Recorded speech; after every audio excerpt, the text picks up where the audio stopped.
बच्चों, पिछले वीडियो में अपन ने यूक्लिड विभाजन प्रमेय समझी थी। अब उसी से संबंधित अपन कुछ उदाहरण ले रहे हैं।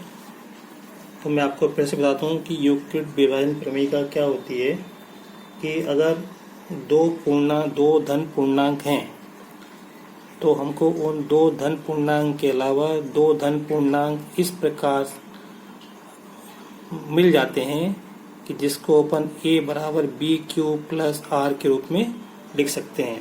अगर आपको ध्यान में हो तो पिछले वीडियो में मैंने आपको कुछ प्रश्न हल करने के लिए दिए थे, तो मैं आपको हल करके बता रहा हूँ।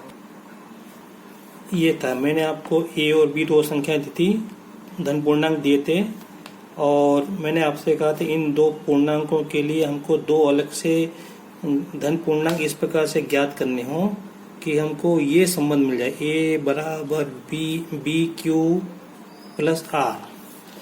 तो अब जैसे मैंने कहा यहाँ पे 21 और 6 के लिए मुझे क्या मिलेगा, यहाँ पे 3 मिलेगा और यहाँ पे 3 मिलेगा।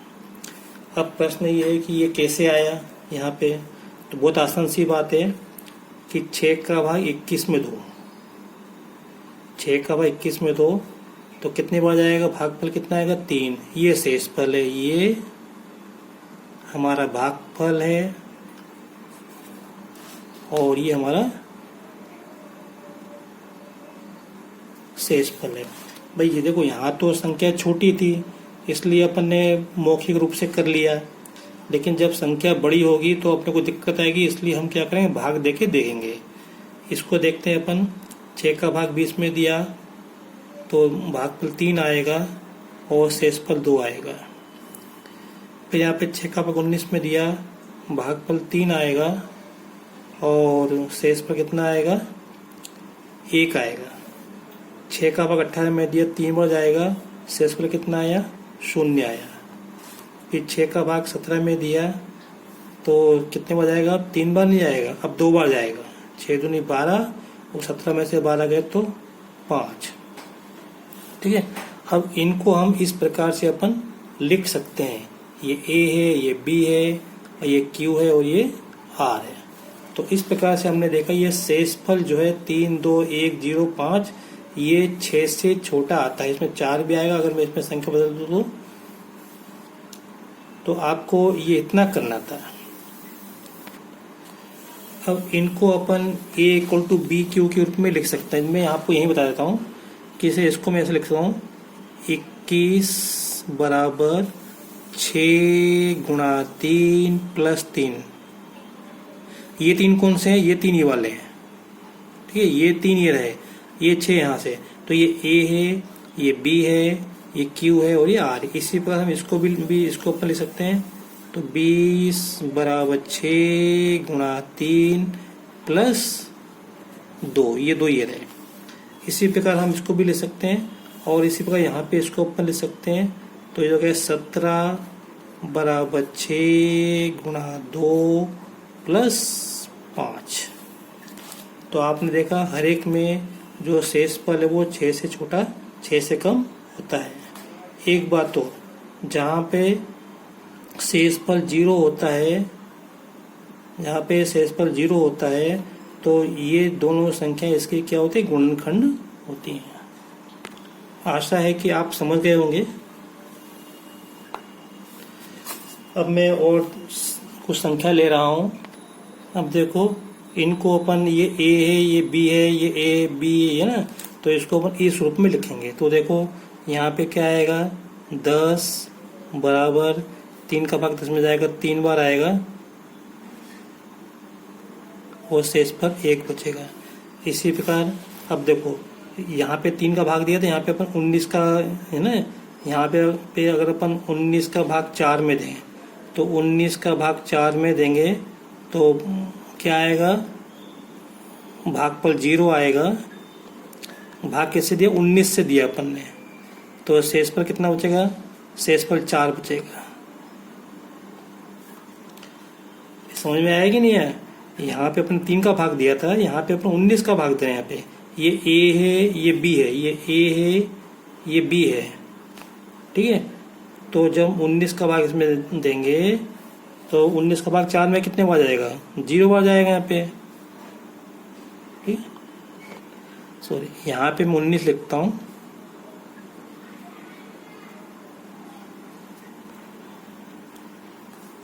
और यहाँ पे मैं ऐसे करें ना, क्रम का ध्यान रखना अपने को।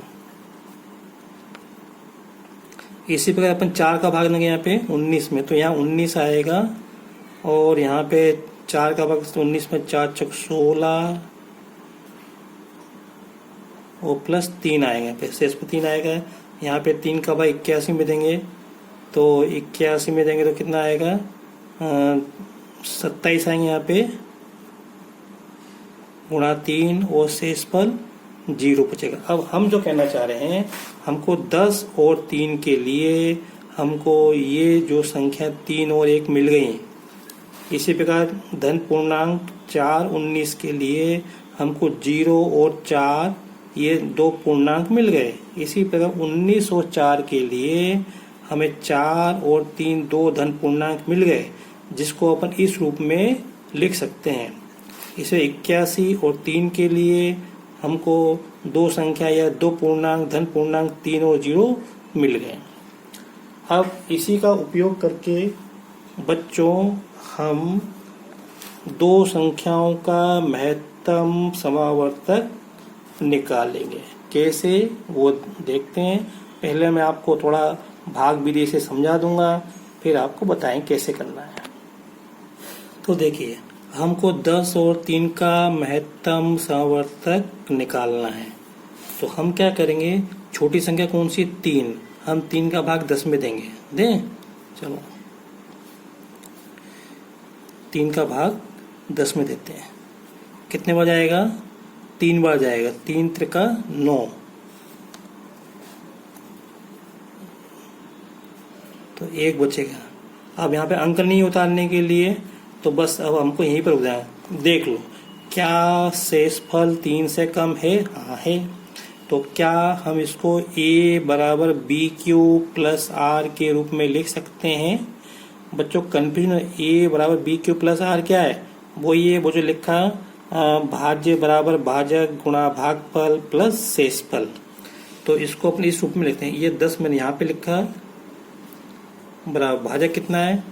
3, भागफल कितना है? 3, शेषफल कितना है? 1।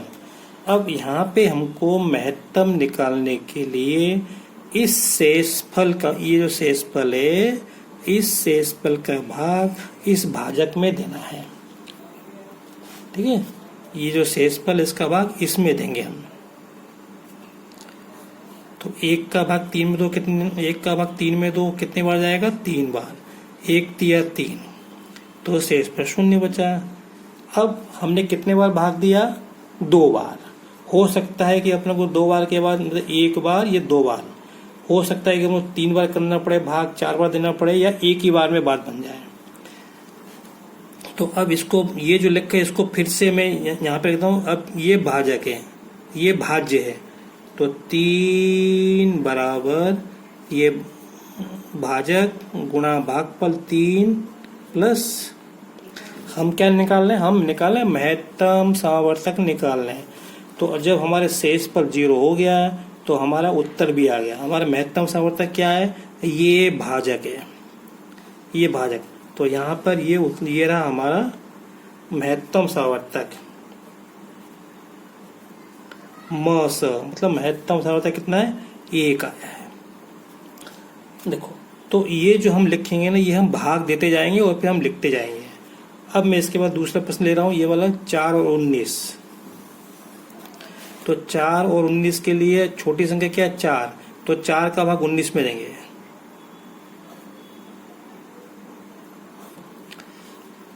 तो 4 का भाग 19 में कितने में जाएगा? 4 चौक 16,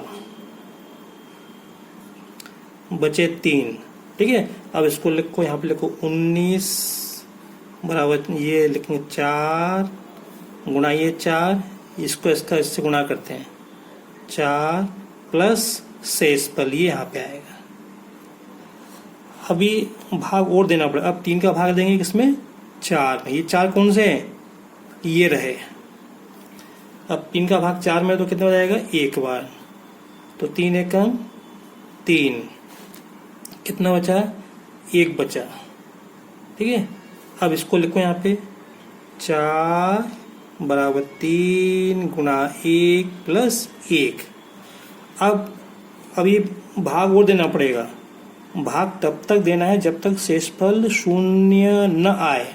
तो अभी 1 है, अब इस 1 का भाग इस 3 में इसमें देंगे। तो 1 का भाग 3 में कितने बार जाएगा, 3 बार। 1 दिया 3, तो शेषफल कितना बचा, 0।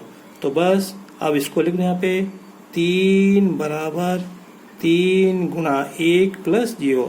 शेषफल 0 आ गया तो हमारा उत्तर भी आ गया। महत्तम समावर्तक क्या आएगा, ये जो भाजक है, आखिरी वाला भाजक, ये हमारा उत्तर है। और यहाँ पे यहाँ पे इसको 1 करना है और गुणा यहाँ पे ये 3 करना है। तो हमारा उत्तर ये है। ये गोला इसलिए बना रहा हूँ आपको समझाने के लिए, ध्यान रखना ना। तो हमारा उत्तर क्या है, ये। तो महत्तम समावर्तक कितना हो गया हमारा, ये। तो 4 और 19 का महत्तम समावर्तक क्या हो गया, 1। इसी प्रकार मैं यहाँ पे 8 और 13 का निकाल रहा हूँ। तो 8 का भाग 13 में 1 बार जाएगा। 8 एकम 8, बचे 5। तो इसको लिखेंगे 13 बराबर 8 गुणा 1 प्लस 5। अब 5 का भाग 8 में देंगे। 5 एकम 5, बचे 3। अब इसको ये जो भाग दिया इसको अपन यहाँ पे लिखेंगे। 8 बराबर 5 गुणा 1 प्लस 3। अब 3 का भाग 5 में देंगे। 3 एकम 3, बचे 2।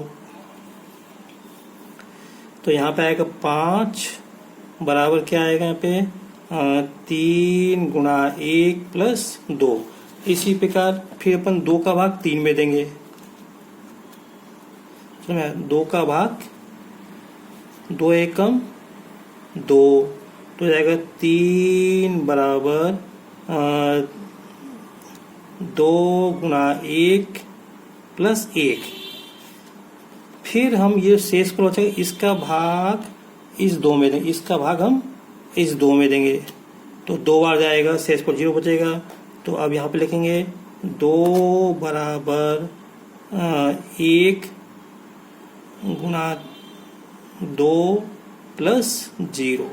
शेष पर 0 आएगा तो हमारा ये जो भाजक हो ये क्या होगा, महत्तम समावर्तक। ये हमारा उत्तर हो गया।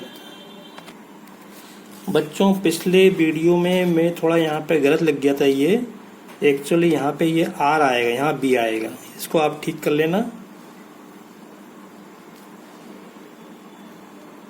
ये सही है ना, ये थोड़ा गलत हो रहा था।